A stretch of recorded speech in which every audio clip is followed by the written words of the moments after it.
Assalamualaikum warahmatullahi wabarakatuh. Jadi manusia ini diciptakan dengan penentangan oleh iblis di alam malaikat dulu. Jadi di Al-Fatihah itu ada 3 jalan. 1 jalan yang diberi nikmat, 2 jalan yang sesat, 3 jalan yang dimurkai. Nah, 3 jalan ini berhubungan dengan iblis, karena manusia secara kodrat akan menghadapi iblis. Jadi jalan yang diberi nikmat adalah jalan orang-orang yang mampu menundukkan iblis. Jadi kita perlu iblis untuk kita tundukkan, seperti hawa nafsu kita ini. Misalnya kita punya nafsu terhadap wanita. Nah, ini kita harus tundukkan dengan cara menikah. Nah, itu tunjuknya ada di kitab, maka kita perlu iqra, membaca kitab. Lalu yang kedua, jalan yang sesat. Jalan yang sesat ini jalan orang-orang yang mengikuti iblis. Jadi dia dibujuk iblis, dia ikut. Inilah jalan yang sesat, merasa benar dia.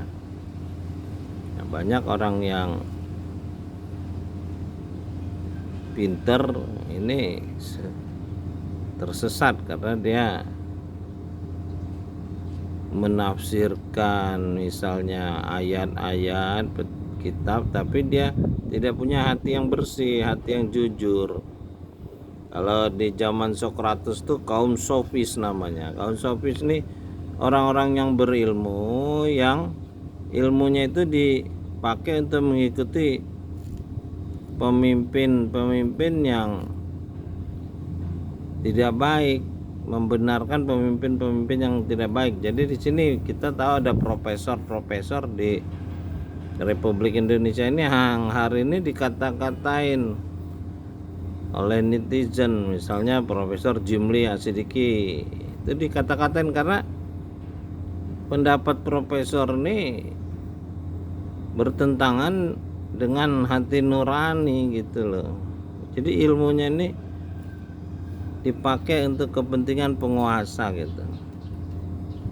Atau misalnya jalan yang dimurkai. Jalan dimurkai ini jalan orang-orang zolim, jalan orang-orang yang tidak mau iqra, tidak membaca kitab.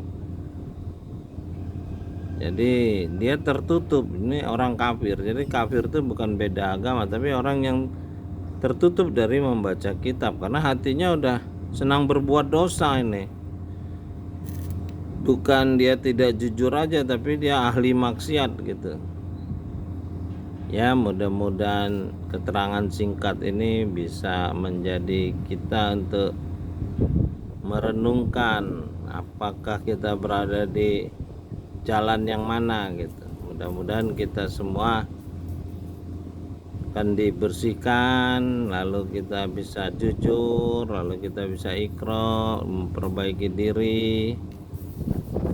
Ya, termasuk profesor-profesor kita, mudah-mudahan diberi Tuhan petunjuk, dan masyarakat Indonesia dengan kepemimpinan Presiden Prabowo Subianto ini diberi kekuatan yang menolong untuk melawan kejahatan-kejahatan yang telah terjadi di negara Republik Indonesia ini selama 79 tahun merdeka ini. Jadi kata Tan Malaka kepada Presiden Soekarno, Wakil Presiden Bung Hatta, dan Menteri Luar Negeri Agus Salim bahwa negara kita ini merdeka untuk elitnya. Jadi elit kita ini memerdekakan Indonesia, tapi bukan kemerdekaan rakyat, karena mereka melanjutkan sistem penjajahan oleh orang asing yang dilanjutkan oleh elit negara kita. Nah, Tan Malaka menyatakan dia berpisah sama kawan-kawannya, dia tetap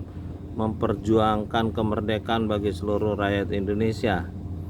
Nah ini kalau ngelihat pidato-pidato Pak Prabowo, presiden baru kita harus bantu ini, karena nggak gampang mewujudkan apa yang dia inginkan. Masyarakat kita yang sudah kehilangan moralitas ini akan melawan habis-habisan. Jadi mungkin 5 tahun kekuasaan Presiden Prabowo Subianto ini akan berperang habis-habisan melawan kejahatan yang telah terbangun masif di negara Republik Indonesia ini.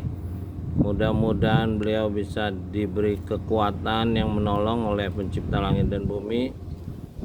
Dan untuk 2029 ya kita harus bisa melanjutkan perjuangan Pak Prabowo Subianto ini. Dan Tan Malaka, semoga rakyat Indonesia benar-benar merdeka.